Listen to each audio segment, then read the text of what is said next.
என் இதய சரணங்களை உயிர்த்தெழுந்த வாக்குகள் அனைவருக்கும் என் இனிய முதற்க வணக்கத்தை தெரிவித்துக் கொண்டு இன்றைய பட்டிமன்றத்தின் தலைப்பு மிக சிந்திக்க வைக்கும் ஒரு தலைப்பு. பள்ளி மாணவர்களுக்கு பெரிதும் தேவை கல்வி அறிவா ஒழுக்கமா. இந்த பட்டிமன்றம் எல்லார் வீட்லையும் நடக்கும். ஏன் எங்க வீட்டுல கூட நடக்கும். எங்க அம்மா சொல்லுவாங்க படி படி, எங்க அப்பா சொல்லுவாங்க ஒழுக்கத்தை முதல்ல கத்துக்கணும். இந்த ரெண்டுத்தையும் கத்துக்க சொல்றீங்களே, ஒய்ஃபை பாஸ்வேர்ட் சொல்ல மாட்டேங்கிறீங்க. நாங்க சொல்லுவோம் இப்போ உள்ள பசங்க ரொம்ப திறமைசாலி. அந்த திறமையை எங்க காட்டுறது தெரியாம வாட்ஸ்அப்லயும் ஸ்டேட்டஸ் ஸ்டோரிலாம் காட்டிக்கிட்டு இருக்காங்க. மனிதன் வாழ்வுல முன்னேற கல்வி அவசியம் எல்லாத்துக்கும் தெரியும். அறிவை வளர்க்கவும் கல்வி அவசியம், உலக அறியவும் கல்வி அவசியம். அதே சமயத்துல ஒழுக்கம் இருந்தாதான் மனிதன் மனிதனாவே வாழ முடியும். ஒழுக்கம் உள்ள மனிதன் எங்கு போனாலும் மதிப்பும் மரியாதையும் பெறுவான். ஒரு மாணவன் கல்வியில சிறந்தவனா இருந்தாலும் ஒழுக்கம் இல்லைனா இந்த அறிவு சமுதாயத்துக்கு பயனளிக்காது என்று சிலர் கூற வருகிறார்கள்.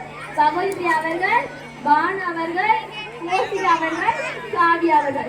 என்னதான் ஒழுக்கம் இருந்தாலும் இந்த போட்டி நிறைந்த உலகில கல்வி இல்லைனா வாழ முடியாதுன்னு கூற வராங்க செல்வி அவர்கள், ராமலட்சுமி அவர்கள், அதனியசமன் அவர்கள், முத்தரசி அவர்கள். இந்த ரெண்டுத்தையும் ஆராய்ந்து இந்த பட்டிமன்றத்துல நம்ம பேச போறோம். சரி, முதலாவதாக பேச வராங்க செல்வி அவர்கள். இவங்க பேச ஆரம்பிச்சாங்கன்னா அரங்கமே அதிர்கிறோம்.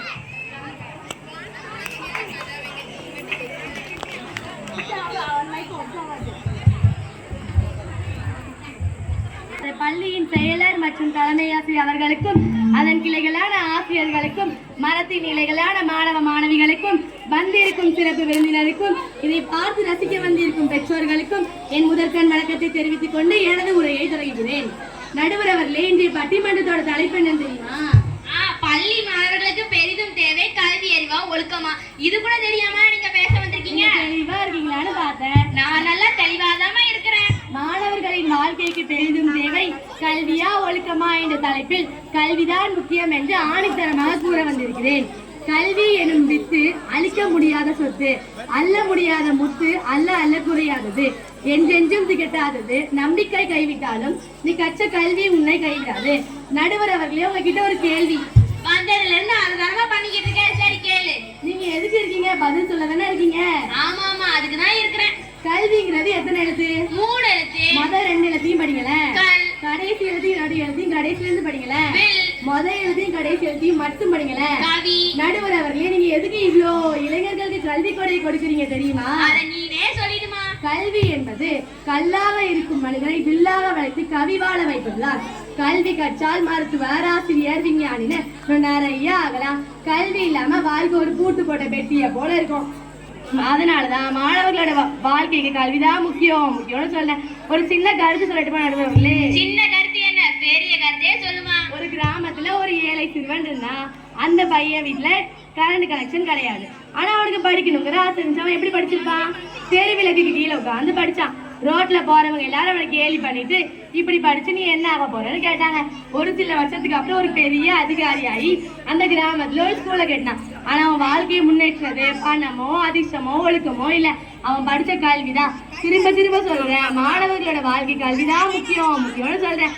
நடுவர் அவர்களே, எனக்கு எதிரணியினர் ஒழுக்கம்னு சொல்றாங்களே, யாருக்காவது ஒழுக்கம்னா என்னன்னு தெரியுமா?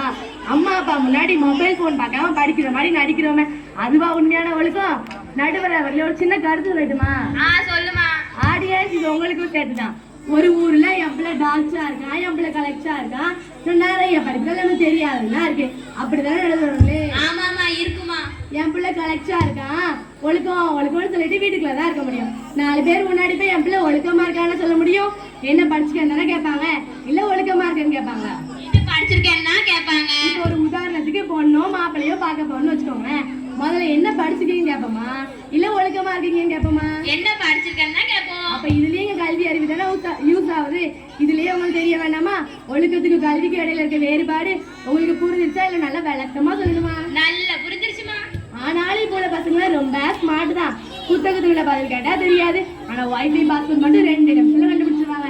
ஆனா நம்ம வாழ்க்கையை முன்னேற்ற போறது அந்த மொபைல் போனும் இல்ல, அந்த வைஃபை பாஸ்வேர்டும் இல்ல, நம்ம படிச்ச கல்விதான். அதனால மாணவர்களோட வாழ்க்கை கல்விதான் முக்கியம்னு சொல்றேன். கனவு காணுங்கள், கற்றுக்கொள்ளுங்கள், கனவை நினைவாக்குங்கள் என்று சொல்லி தீர்ப்பு என் பக்கம் வருமாறு என் உரையை முடித்துக் கொள்கிறேன்.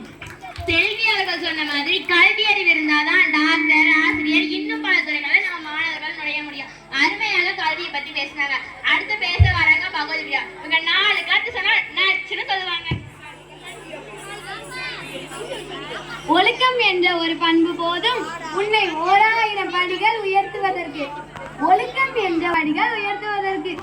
இப்ப புரிஞ்சுதா நடுவர் அவர்களே நான் எதை பத்தி பேச வந்திருக்கேன்னு? நீங்க படின்னு சொல்லும் போதே தெரிஞ்சிருச்சு ஒழுக்கத்தை பத்தி படிப்படியா சொல்ல போறீங்கன்ட்டு.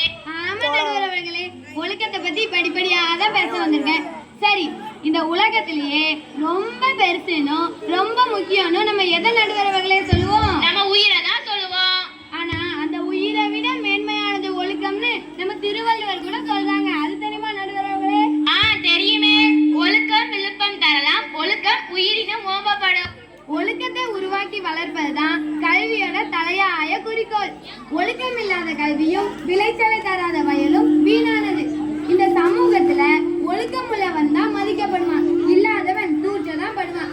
எனக்கு முன்னாடி பேசின செல்வி அவர்கள் ஒரு மாணவனுக்கு கல்வி இருந்தா கலெக்டர், விஞ்ஞானி, மருத்துவர்னு இன்னும் நிறைய ஆகலாம்னு சொன்னாங்க. சரிதான் நடுவர் அவர்களே, நீங்க ஹாஸ்பிட்டல் போயிருக்கீங்களா?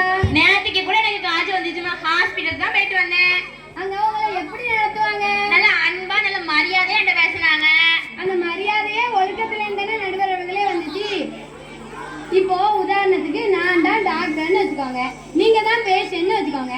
உங்களை நான் மேடம்ங்க வாங்கன்னு கூப்பிட்டா மரியாதையா, இல்ல இங்க வாடா அப்படின்னு கூப்பிட்டா மரியாதையா? என்னமா உங்க ஒழுக்கத்தை பத்தி பேச வரேன்னு சொல்லிட்டு நீ நடுத்தருல விட்டுட்டீங்க. நடுவர் அவர்களே, நான் முதல்லயே சொன்னோம்னா சும்மா உதாரணத்துக்கு வச்சுக்கோங்கன்னு. ஒரு விஞ்ஞானி இப்போ ஸ்பேஸுக்கு போகணுமா, அவங்களுக்கு என்னதான் தேவை? ஆக்சிஜன் சிலிண்டர், ஸ்பேஸ் சூட், அவங்களுக்கு தேவையானது எல்லாம் எடுத்துட்டு போவாங்க. அவங்க இது எல்லாத்தையும் ஒழுக்கமா போட்டுட்டு போகணும்ல நடுவர் அவர்களே.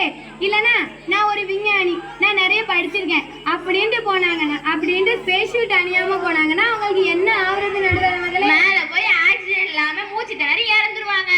கல்விங்கிறது ஒரு காலகட்டத்தோட முடியலாம், ஆனா ஒழுக்கங்கிறது ஒருவனுக்கு வாழ்நாள் முழுவதும் நல்ல பெயரை ஈட்டி தரும். கல்விங்காங்களே, இன்றைய தொழில்நுட்ப உலகத்துல அந்த கல்வியை தவறான வழியில கொண்டு போகாம இருக்கிறதுக்கு எங்க ஒழுக்கம் என்ன நடுவர் அவர்களே தேவை. ஆமா, கல்வி இல்லாதவங்க கூட பிழைச்சுக்குமா, ஆனா ஒழுக்கம் இல்லாதவங்க இந்த சமூகத்துக்கே ஆபத்தானவங்க. ஒழுக்கங்கிறது வெளியில காட்டுறதுக்கான ஒண்ணு இல்ல, அது நம்ம உள்ளத்துல இருந்து வரணும். ஏன் நம்ம காந்தியடிகளோட 3 குரங்கு பொம்மைகள் என்னெல்லாம் உணர்த்துதுன்னு தெரியுமா நடுவர் அவர்களே? தெரியுமே. ஒரு பொம்மை கண்ணை மூடி இருக்கும், ஒரு பொம்மை வாயை மூடி இருக்கும், ஒரு பொம்மை காதை மூடி இருக்கும். அதுக்கு என்ன அர்த்தம் தெரியுமா நடுவர் அவர்களே? நானே சொல்லிடுறேன். கெட்டதை பார்க்காதே, கெட்டதை பேசாதே, கெட்டதை கேட்காதே அப்படிங்கிற ஒழுக்க பண்புகளை நினைவுபடுத்துது. ஏன்னு தெரியுமா நடுவர் அவர்களே? ஏமா அதையும் நீனே சொல்லிடு. ஏன்னா நம்ம காந்தியடிகள் கூட ஒழுக்கத்தை போட்டுட்டாங்க. ஒரு மாணவன் எவ்வளவு கல்வி கற்றாலும் ஒழுக்கம் இல்லைன்னா அவனோட வாழ்க்கை உயரவே உயராது. கல்வி இருந்தா கலெக்டர், டாக்டர், டீச்சர்னு இன்னும் நிறைய ஆயிடலாம் நடுவர் அவர்களே. ஆனா பொண்ணு கிடைக்குமா நடுவர் அவர்களே? அது கிடைக்காதுமா. ஏன்னா பொண்ணு பாக்குறவங்களும் சரி, பொண்ணு கொடுக்கவங்களும் சரி, பொண்ணும் சரி பையனும் சரி என்ன படிச்சிருக்காங்கன்னு கேட்பாங்கதான். ஆனா ஒழுக்கமான பையனா பொண்ணானு தானே நடுவர் அவர்களே கேட்பாங்க. ஆமாமா கேட்பாங்க. நான் ஒரே ஒரு கேள்வி கேட்டுக்கலாமா நடுவர் அவர்களே? வந்ததுல இருந்து கேள்வியாதான் கேட்டுருக்க. சரி கேளு. உங்களுக்கு அக்கா தங்கச்சிலாம் இருக்காங்கன்னு கேள்விப்பட்டேன். ஆமா இருக்காங்க. அவங்களுக்கு நல்லா படிச்ச பையனா பாப்பீங்களா, இல்ல நல்ல ஒழுக்கமான பையனா பாப்பீங்களா? ரெண்டு இருக்கிற பையனை தான் பாப்பேன். ஏதாச்சும் ஒண்ணு கேளுங்க நடுவர் அவர்களே. என்னமா நீங்க ஆரம்பத்திலே தீர்ப்பை நான் எப்படி சொல்றது?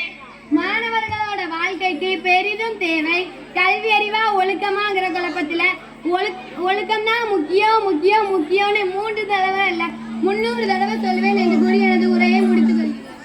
பகவத் பிரியா மிக அருமையாக ஒழுக்கத்தை பத்தி பேசினாங்க. ஒழுக்கம் இல்லாத கல்வி ஒரு பயனும் இல்ல.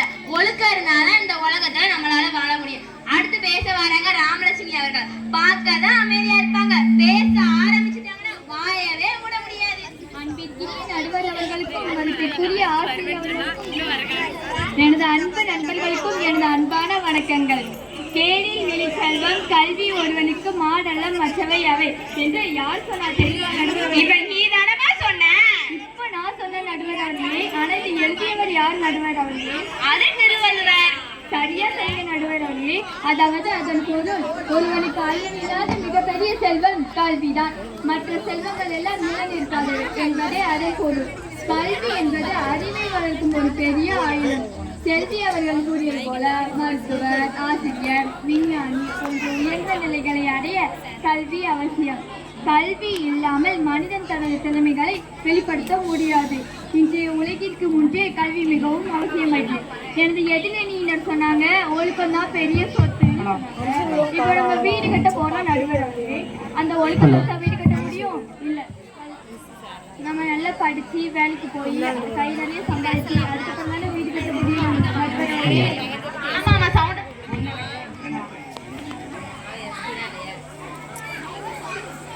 போகிறதுக்கு ஒழுக்கம் தான் வேணும்னு சொன்னாங்க. கல்வி அறிவு இருந்தா தானே அவங்க ஸ்பேஸ் சூட்டு, ஆக்சிஜன் சிலிண்டர், இன்னும் தேவையான பொருட்கள் எல்லாம் எடுத்துட்டு போக முடியும். ஆமாவா இல்லையா நடுவர் அவர்களே? ஆமாமா ஆமா. ஒரு மாணவன் கல்வி கற்றால்தான் உலகத்தையே புரிந்து கொள்ள முடியும்.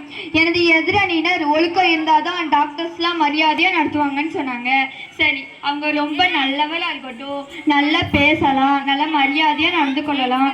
ஆனா நோயை கண்டறிய தெரியலனா, மருந்து சரியா கொடுக்க தெரியலனா அந்த ஒழுக்கம் நோயை குணமாக்குமா நடுவர்களே? ஒழுக்கம் மட்டும் இருந்தா போதாது, சரியான அறிவும் வேணும். அப்படித்தானே நடுவர் அவர்களே? ஆமா கரெக்டா சொன்னமா. நீங்க எதுக்கு நடுவர்களே வந்திருக்கீங்க? தீர்ப்பு சொல்ல. அந்த தீர்ப்பு சொல்றதுக்கே கல்வி தானே வேணும் நடுவர் அவர்களே. அதனால மாணவர்களின் வாழ்க்கையில் பெரிதும் தேவை கல்வியே கல்வி என்று கூறி உரையை முடித்துக் கொள்கிறேன். ராமலட்சுமி சொன்ன மாதிரி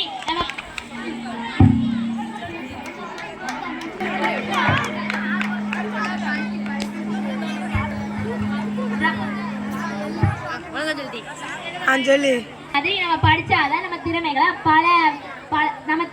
பல துறையில காட்ட முடியும். சரி, மிக அருமையாக கல்வியை பத்தி பேசுனாங்க. அடுத்ததாக ஒழுக்கத்தை பத்தி பேச வராங்க மாணவர்கள். இவங்க எண்ணெயில கடுக்க போட்டா எப்படி பொறிவாங்களோ அது மாதிரி பொறிஞ்சு தருவாங்க. ஒழுக்கம் இருந்தால் உலகே தொழும். நீரின்றி அமையாத உலகு, ஜாதி மதம் பார்க்காமல் பழகு.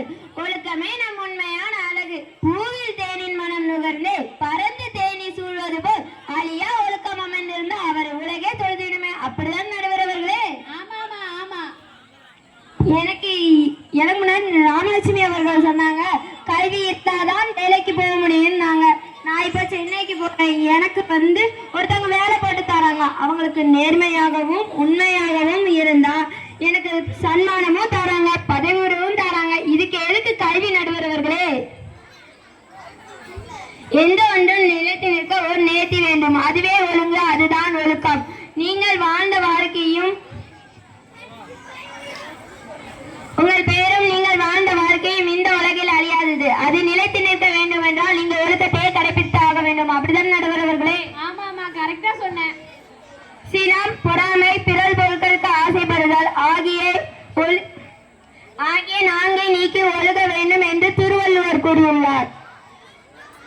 நடுவர் அவர்களே, கல்வி உங்களுக்கு ஒழுக்கமே இல்ல நடுவர் அவர்களே. அத நீ எப்பமா பார்த்த? நீ பார்க்கணும்னு சொல்லிட்டாங்க, பாடமா போட்டு காமிக்க முடியும். அதுக்கு தானே நடுவர் அவர்களே சொல்ல வந்திருக்கேன். சரி சொல்லு பாப்போம். நான் எங்க பாட்டி ஊருக்கு போயிருந்தேன். எங்க பாட்டி ஊரு பக்கத்து வீட்டுல ஒரு அண்ணன் இருக்காங்க. அவங்க ஐடி படிச்சிருக்காங்க, நிறைய பட்டெல்லாம் வாங்கியிருக்காங்க. அவங்களுக்கு ஒழுக்கமே கிடையாது நடுவர் அவர்களே. அதை நீ எப்படிமா சொல்ற? அவங்க பெரியவங்களுக்கு மரியாதை கொடுத்து பேச மாட்டாங்க, நீ வான்னா பேசுறாங்க. எங்க பாட்டிய கூட நீ வான்னா பேசுறாங்க. இது நடுவர்களே, இது கல்வியா நடுவர்களே? அது இல்லம்மா. நம் வாழ்க்கையில் ஒழுக்கமே முக்கியம் என்று என்னுடைய முடித்துக் கொள்கிறேன். உலகமே. வணக்கம் மதிப்பிற்குரிய ஆசிரியர் அவர்களே, நடுவர் அவர்களே, வந்திருக்கும் சிறப்பு விருந்தினர்களே மற்றும் என் நண்பர்களே, அனைவருக்கும் என் முதற்கண் வணக்கத்தை தெரிவித்துக் கொண்டு எனது உரையை நான் ஆரம்பிக்கிறேன். நடுவர் அவர்களே, ஆற்றில் போட்டாலும் அளந்து போடணும். கேள்விப்பட்டிருக்கீர்களா நடுவர் அவர்களே? கல்வி கடல் மாதிரி, எடுத்தாலும் கொடுத்தாலும் குறையவே குறையாது. ஒழுக்கம் என் எதிரணியினர்கள் சத்தமாக சொல்கிறார்களே, அந்த ஒழுக்கமே எங்க கல்வி கடல்ல இருந்து வந்தது. என்ன சரியான சொல்றேன் நடுவர்களே? எக்ஸாக்ட்லி, நான் கரெக்டா சொன்னேன். அது மட்டும் இல்ல நடுவர்கள், நன்னெறி, மதிப்பு, சுயமரியாதை இன்னும் நம் கண்களுக்கு தெரிந்தும் தெரியாத அறிந்தும் அறியாத நிறைய அல்ல முத்துக்கள் எங்க கல்வி கடல்ல இருக்கு. ஏன்னா நான் சொல்றது சரிதானே நடுவர்?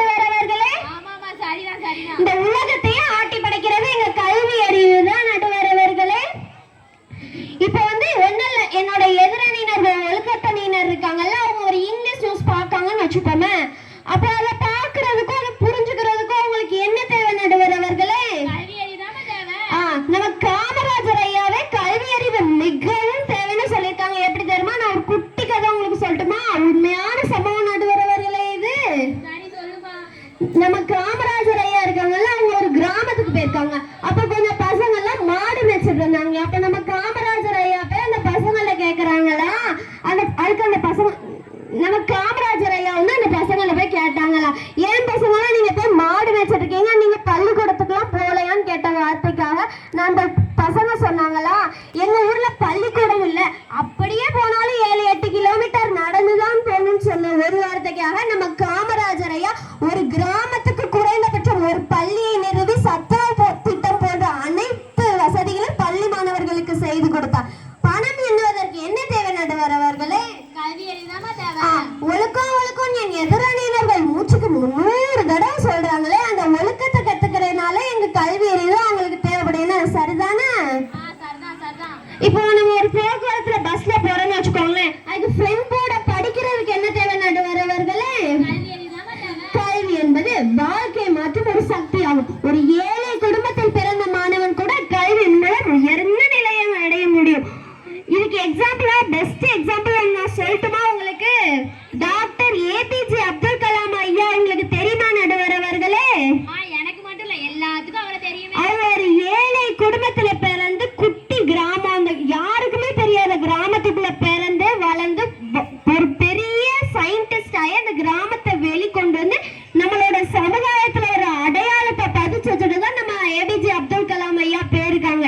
இன்னும் சரிதானே நடுவர் அவர்களே?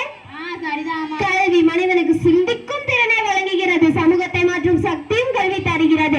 அதனால் மாணவர்களின் வாழ்க்கை கல்வி முக்கியம் என்று நான் உறுதியாக கூறுகிறேன். கல்வி இருந்தால் தான் நாம் நல்ல வேலை பெற முடியும், சமுதாயத்தில் மரியாதையும் கிடைக்கும். கல்வி மனிதனுக்கு எது நல்லது எது கெட்டது என்பதை புரிந்து கொள்ள உதவுகிறது. மேலும் கல்வி மனிதனை நல்ல குடிமகனாக மாற்றி நாட்டின் வளர்ச்சிக்கும் கல்வி மிகவும் அவசியமானது. அதனால் மனித வாழ்க்கை கல்வியாக அடித்தளம் என்று நான் உறுதியாக கூறுகிறேன், அடித்து கூறுகிறேன், ஆணித்தரமாக கூறுகிறேன். இத்துடன் எனது உரையை முடித்துக் கொண்டு நான் விடை பெறுகிறேன். ஒவ்வொரு நிமிடத்துக்கும் கல்வி அறிவு தேவைங்கிற மிக அருமையாக சொன்னாங்க. அடுத்து பேச வராங்க கோசி அவர்கள். நாங்க பேசுவோம், தாக்குவோம், வெல்வோம் என்று பேச வராங்க. ஏடு தூக்கி பள்ளியில் இன்று பயிலும் பையன் தான் நாளை நாடு காக்கும் தலைவனாய் விளங்க போகிறான். அப்படிதானே நடுவர் அவர்களே? ஆமாமா, அப்படிதான்மா. தித்திக்கும் தேன் தமிழ் திக்கட்டும் பரவட்டும் முத்தமிழ் தாய்க்கு என் முதற்கண் வணக்கங்கள். எதிர்காலத்துல நான் எதிர்நீச்சல் போட்டு பேசுவதற்கும் அதை கேட்டு பேதமை புரிந்திட நடுவர் அவர்களே, ஆசிரியர் பெருமக்களே, வருங்கால தூண்களே, எதிர்காலம் நீங்களே, என் அன்பினிய நண்பர்களே, வையகமே வாடகமே என்ன வாழ வைத்த தமிழே, உங்கள் அனைவருக்கும் என் முதற்கண் வணக்கத்தை தெரிவித்துக் கொண்டு தலைப்பேற்கும் வருகிறேன். பாருங்கள் தங்களது காதுகளே, இன்று நான் உங்கள் முன் பேச வந்த தலைப்பு ஒழுக்கம் தான். ஒழுக்கம் தான் முக்கியம். சிறந்த மனிதனை வாழவும் சமூகத்துல மதிக்கப்படவும் ஒழுக்கம் தானே அவசியம் நடுவர் அவர்களே? ஆமா, கரெக்டா சொன்னேன்.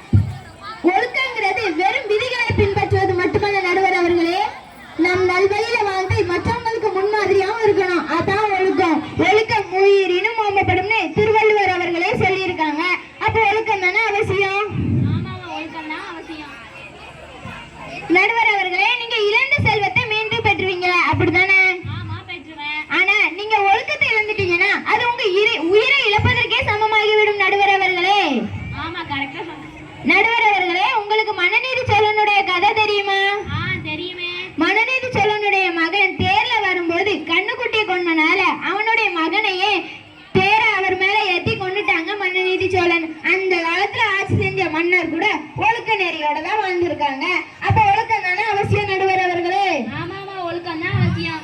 உதாரணத்துக்கு ஆசையை கேட்டுக்காங்க, டே ஏன்டா வீட்டு பாடம் எழுதல அப்படின்னு கேட்டிருக்காங்க. அதுக்கு மாணவன் சொல்லியிருக்க, ஐயா கல்வி என்பது ஒரு கடல்னு நீங்க தானே சொன்னீங்க, அதனாலதான் அந்த கடல்ல மூழ்கி போயிட்டேன். அதுக்கு மாணவன் சொல்லியிருக்காங்க, டேய் கடல்ல மூழ்கினா முட்டை எடுக்கணும்டா, நீ வெறும் முட்டை வாங்கியிருக்க, கல்வி அறிவு மட்டும் இருந்தா போதாது, சொன்ன வேலையை சரியாக செய்யும் ஒழுக்கம் தான் அவசியம்.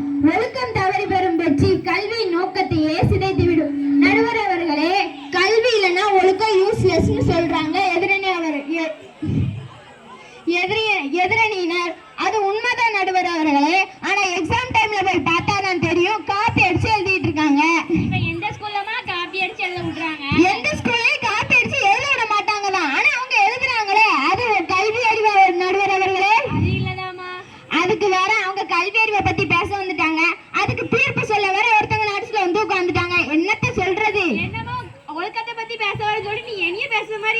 இல்ல நடுவர் அவர்களே, உண்மையை தானே சொன்னேன். ஆமா, உண்மையதான் சொன்ன. சரி சொல்லு.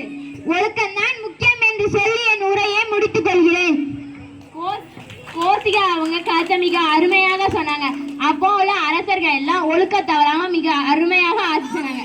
சரி, அடுத்ததாக பேச வராங்க முத்தரசி அவர்கள். இவங்க பேர்லயே முத்த வச்சுட்டு முத்து முத்தா பேச வராங்க.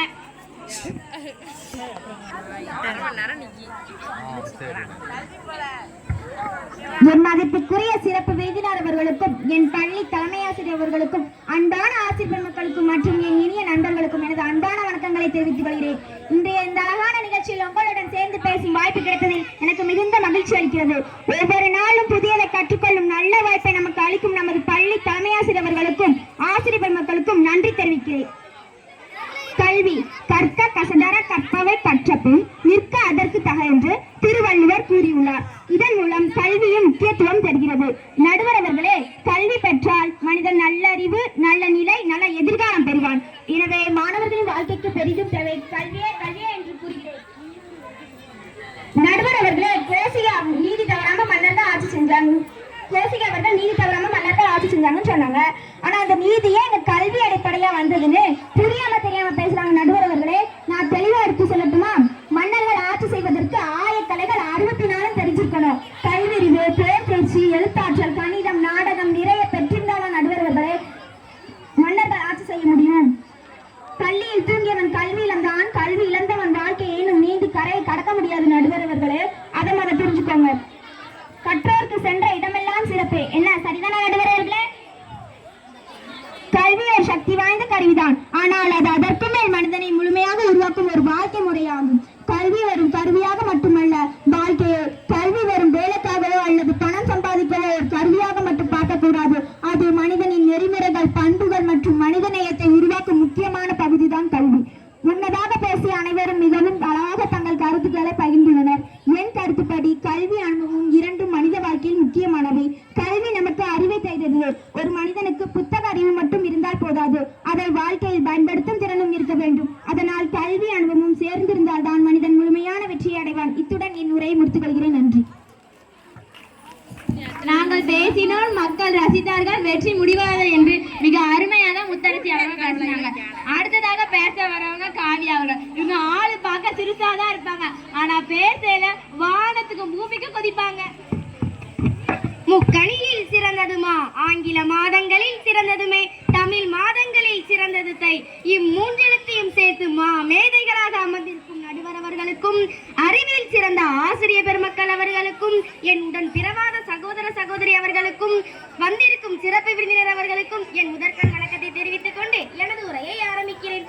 பள்ளி குழந்தைகளுக்கு பெரிதும் தேவை கல்வி அறிவா ஒழுக்கமா என்னும் தலைப்பில் நான் ஒழுக்கத்தை பற்றி பேச வந்துள்ளேன். கல்வி மனிதனுக்கு அறிவை தருகிறது, ஆனால் ஒழுக்கம் மனிதனுக்கு மதிப்பையே தருகிறது.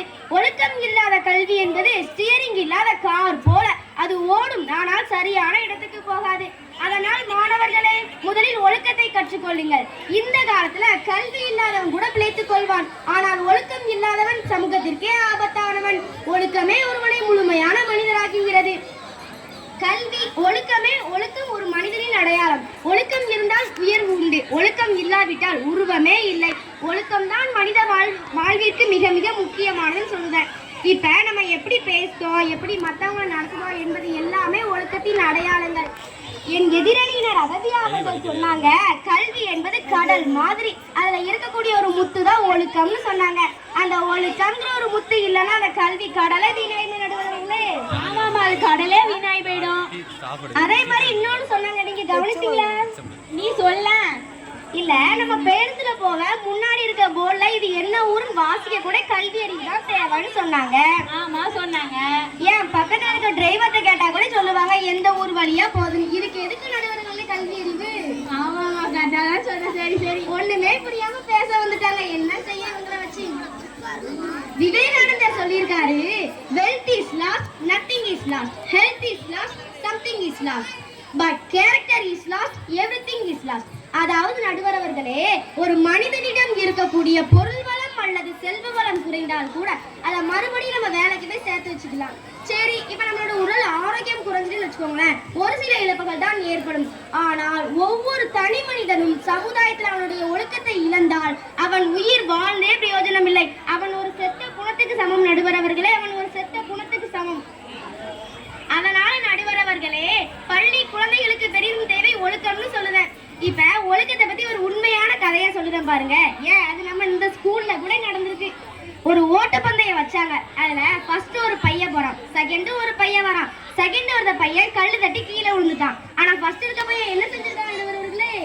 ஓடி போய் ஜெயிச்சிருக்கான். ஆனா அதை அவன் பண்ணல. அந்த கீழே விழுந்த பையனை தூக்கி காலில் இருந்த புண்ணுக்கு மருந்து போட்டு விட்டான்.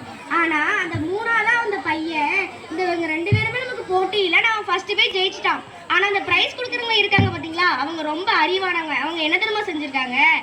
இவன் வந்து அநீதியா போய் ஜெயிச்சிருக்கான். ஆனா இந்த ஃபர்ஸ்ட் வந்த பையன் ஒழுக்கமா நடந்ததுனால இந்த ஃபர்ஸ்ட் வந்த பையனுக்கு தான் பிரைஸ் கொடுத்தாங்க. அதனால ஒரு ஓட்டப்பந்தயத்துல கூட ஒழுக்கம் தான் முக்கியம். இதுலயே தெரியல நடுவர் அவர்களே? தெரியுதுமா. அதனால ஒரு ஓட்டப்பந்தயத்துல கூட ஒழுக்கம் தான் முக்கியம் சொல்லி எனது உரையை முடித்துக் கொள்கிறேன். மிக அருமையாக ஒழுக்கத்தை பத்தி பேசினாங்க காவியா அவர்கள். இன்று நம்ம விவாதித்து கல்வி முக்கியமா ஒழுக்கம் முக்கியமா ஒரு கேள்வி. ஆனா உண்மையிலே இது ஒரு போட்டியிடும் விஷயம் இல்ல. ஒன்றே நிறைவு செய்யும் சக்தி. கல்வி மனிதனை உயரத்துக்கு கொண்டு செல்கிறது. ஒழுக்கம் அந்த உயரத்தை நிலைநிறுத்துகிறது. கல்வி அறிவை தருகிறது. ஒழுக்கம் அந்த அறிவுக்கு அர்த்தம் தருகிறது. ஒழுக்கம் இல்லாத கல்வி திசை தெரியாத கப்பல் போல. கல்வி இல்லாத ஒழுக்கம் வளர்ச்சி இல்லாத வாழ்க்கை போல. இப்போ உள்ள உலகத்துல நம்ம பார்க்கிறோம், பெரிய பதவியில இருப்பாங்க, ஆனா நிறைய தவறுகள் செய்வாங்க. அதுக்கு காரணம் கல்வி குறைவு இல்ல, ஒழுக்கம் குறைவு. அதே நேரத்துல ஒழுக்கம் மட்டும் இருந்தா போதாது, நம்ம வாழ்க்கையில முன்னேறதுக்கு கல்வியே அவசியம். ஆகவே இந்த பட்டிமன்றத்தை தெளிவான முடிவு என்னன்னா, கல்வி ஒழுக்கமும் சேர்ந்தாதான் ஒரு மனிதனை முழுமையான மனிதனாக உருவாக்க முடியும். இவை இரண்டும் சேரும் போதுதான் ஒரு நல்ல மனிதன் மட்டுமல்லாமல் ஒரு நல்ல சமுதாயமும் உருவாகும். கல்வி உயர்த்தும், ஒழுக்கம் நிலைநிறுத்தும். இவை ரெண்டும் சேர்ந்தால்தான் மனிதன் முழுமை பெறுவான். நன்றி.